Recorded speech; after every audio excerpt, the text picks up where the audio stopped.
On May 3rd, 2019, following the shooting at the Tree of Life Synagogue in Pittsburgh and then the attack at a Chabad in Conway, California, I gave a sermon during which I announced for the first time that we were going to hire an armed guard to protect us. And those guards have been here ever since. May 3rd, 2019 was the day after Yom HaShoah, Holocaust Remembrance Day. And halfway through the sermon, I paused. I saw a 13-year-old. He'd just become a bar mitzvah. He started to cry. His cries grew into sobs, and eventually I watched as his parents asked if he wanted to leave, and they left. I imagine that my words were so painful, talking about the Holocaust, synagogue shootings, the 2016 Charlottesville marchers, and more, that it was too much for him. So immediately after services, I went back to my study and I called his family. I'm sorry, I started to say, is he okay? Yes, they told me, but it wasn't you. They explained that he had been a victim of anti-Semitism at his school. My words had reminded him that no amount of anti-Semitism should be tolerated. He remembered how much pain he had, how hurt he was, and he hadn't even yet told his parents. Tragically, I wasn't teaching anything new to that 13-year-old that night. I was only reinforcing how pervasive anti-Semitism had become, even here in New Haven, Connecticut. The situation has only grown worse. Speaking to CMI member Diane Orson on PBS a few weeks ago, the director of the Anti-Defamation League of Connecticut, the ADL, noted that there has been a 20-fold increase in white supremacy activity over the last 4 years. That's a 2,000% increase. And while for most, these flyer drops, which is the majority of these incidents, have been minor conveniences, they continue to foment hate and support those who harbor even the slightest bias. Ultimately, they result in more anti-Semitic attacks, from swastikas on high school desks to the worst attacks on Jews or synagogues. According to the ADL, which has been tracking anti-Semitism in the United States since 1979, anti-Semitic incidents reached an all-time high in the United States in 2021, with a total of 2,717 incidents of assault, harassment, and vandalism. This number, of course, represents just a small fraction of all total cases, most of which, especially when it's harassment, go unreported. And while assaults and vandalism command the greatest attention, the staggering figure in the ADL's report shows that harassment is up 43% year over year. And while some may argue it's because we're beginning to report more and more, we know from lived experiences that this harassment is reaching all-time highs. Anti-Semitism, sadly, of course, is not new. For over 2,500 years, people around the world have targeted Jews based upon stereotypes, prejudice, and false beliefs. Tropes such as Jews controlling the media, Jews controlling the banks, Jews controlling the world have been circulating for centuries.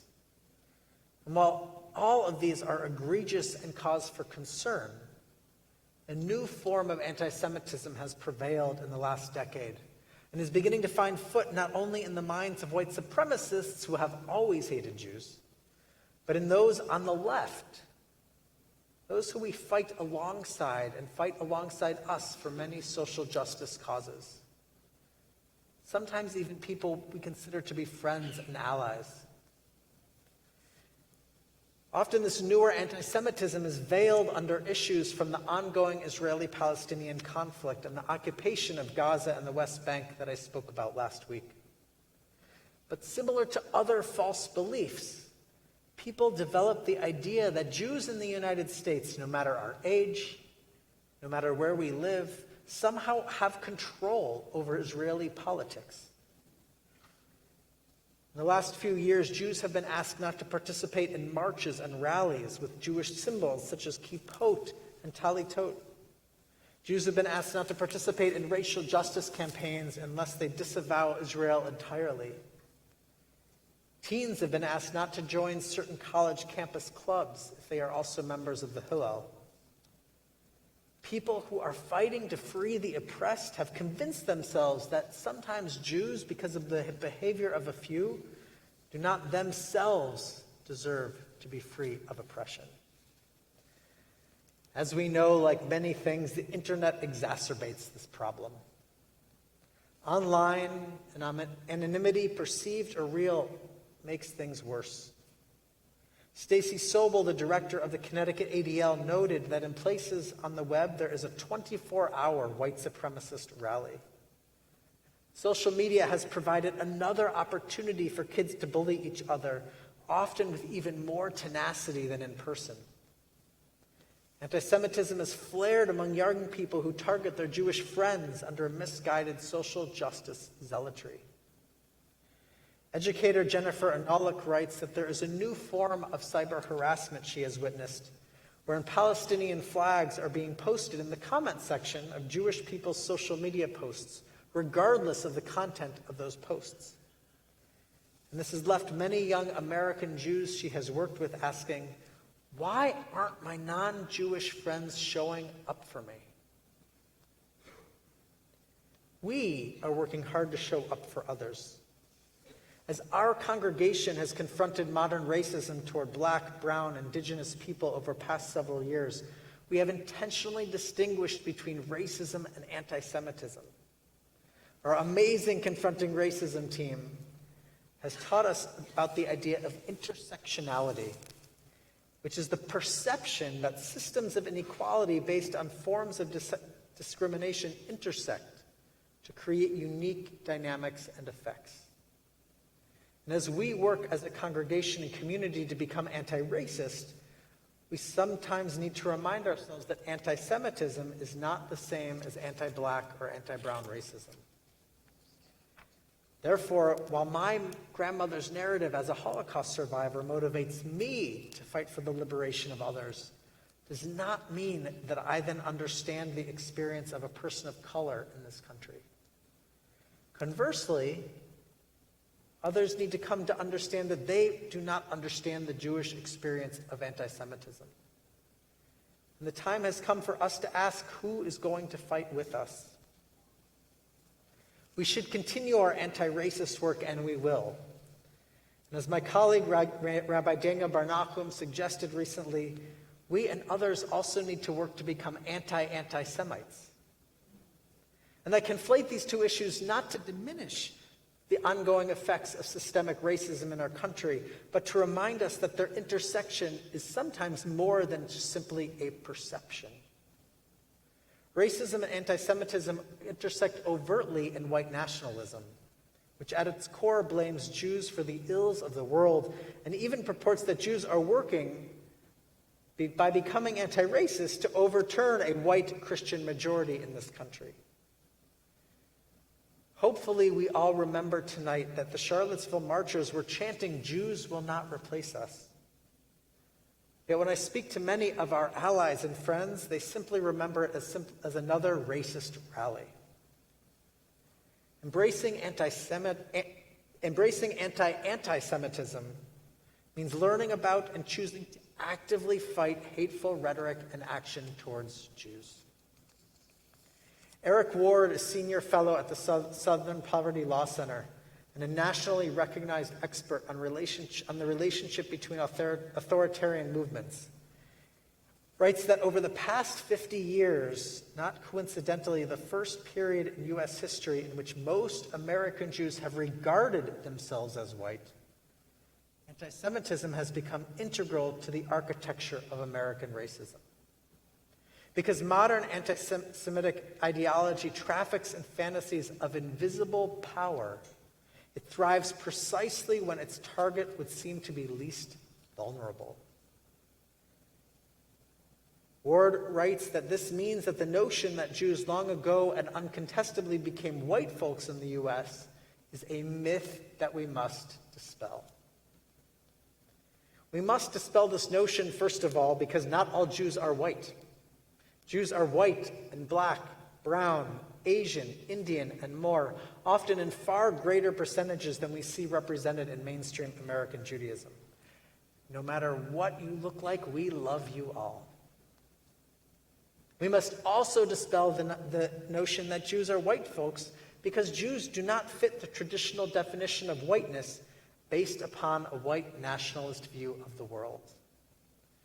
History has taught us over and over and over again that Jews can never become too comfortable, because inevitably we will become the scapegoat.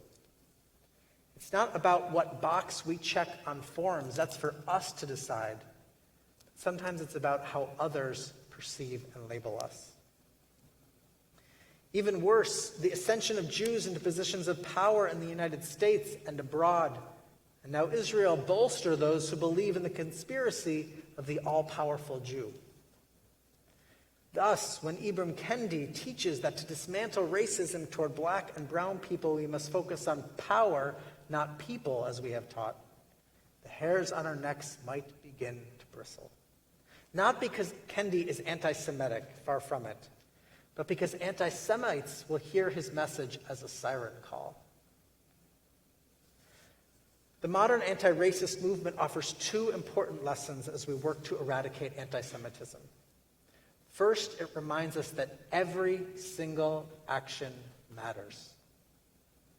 We know that the 2,717 acts of self-reported harassment represent a small fraction of total anti-Semitic incidents in the United States, especially as faced by our teens and college students who are very reticent to report.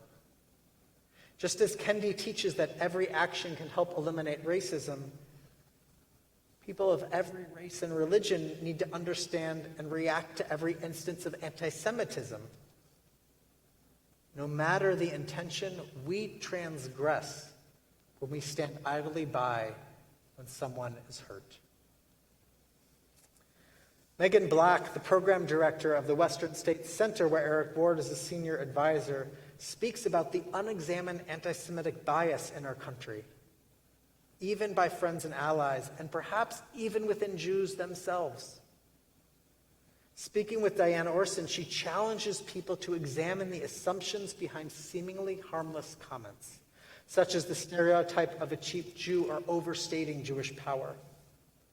Many people repeat these claims with an attempt at humor, often unaware that they are rooted in vicious anti-Semitic tropes, and embolden those who believe that Jews are undermining the government and democracy. Removing prejudice, even when it appears harmless, is necessary to eliminating anti-Semitism. And second, the modern anti-racist movement has shifted the responsibility of eradicating racism from the victims, black, brown, and indigenous peoples, to those who perpetrate and do not fight systemic racism. From this, we also can learn that eradicating anti-Semitism cannot be only on the shoulders of Jews. We need everyone, our allies and friends, to fight anti-Semitism. Eric Ward even goes so far to say that anti-Semitism is a particular and potent form of racism so central to white supremacy that black people will never win their freedom without first tearing it down. Thus, we are exceedingly blessed here in Connecticut that the Associate Director of the Anti-Defamation League is the United Church of Christ minister, the Reverend Jake Joseph. Reverend Joseph spoke to our community over Slichot, and if you did not participate or watch his program, I hope that you'll take time to watch the full conversation online. Reverend Joseph is able to offer a singularly unique perspective in the fight against anti-Semitism. Growing up the son of an Orthodox Jewish father and a Christian mother, Reverend Joseph experienced anti-Semitism even as he began to practice Christianity and embark on a path to become a minister. As the Associate Director of the ADL, Reverend Joseph appeals to his peers, progressive Christian clergy who are our allies, to fight anti-Semitism. He is able to show them that sometimes and often unknowingly, they might use translations that perpetuate anti-Semitism, or simply they do not show up in an authentic way for their Jewish friends or local clergy partners. The Mishkan Israel community is lucky to have allies to help us fight anti-Semitism. For generations, the rabbis of CMI have worked hard to maintain these relationships. 4 years ago when I arrived, I was welcomed with open arms everywhere I went because everyone knew and loved Rabbi Brockman. And I am working hard to carry on his legacy, the legacy of all who came before me, and foster relationships of my own. We are also lucky to have a very strong ADL in our community, fighting not only anti-Semitism, but bigotry and hate of all kinds. Our own Margie Lipschitz Shapiro has served as the deputy director of the Connecticut ADL for 32 years. She has worked creatively to create more peace, wholeness. For several years, Margie has brought a teen panel, including some CMI teens, to speak about their experiences of bigotry and anti-Semitism. They have spoken to thousands of other teens in our state. We hope that when each teen understands the harmful consequences of their seemingly innocent words, they will think twice before they act. This year, Margie, you're retiring from the ADL. And while we're sad to see you leave, we know that everyone in our state is safer because of the work that you have done. Thank you. All of us, no matter our religion or age, can learn from these teens to openly discuss anti-Semitism with both our Jewish and non-Jewish friends. Making an anti-Semitic joke or comment is never appropriate because somewhere someone else believes that these comments are true. When we teach others how hateful words can be, we inspire others to choose love over hate. I'm always available if you need some guidance on this, especially with kids, and the ADL has incredible resources here in our state and online. You and I, cannot eliminate anti-Semitism. We, all of us, we can try. We, as a strong community with true partners, can. We pray for the tenacity to be proactive and discuss anti-Semitism with those who might not understand or know that it is real. We pray for the courage to speak out if we are victims or witnesses of anti-Semitism. We pray for the wisdom to know that we stand together and that together none of us is alone. We will teach, speak up, stand up, call out, and never allow hate to prevent us from bringing more peace and more light into our world. Gemar Chatima Tova, may we all be written for blessing in the book of life. Amen.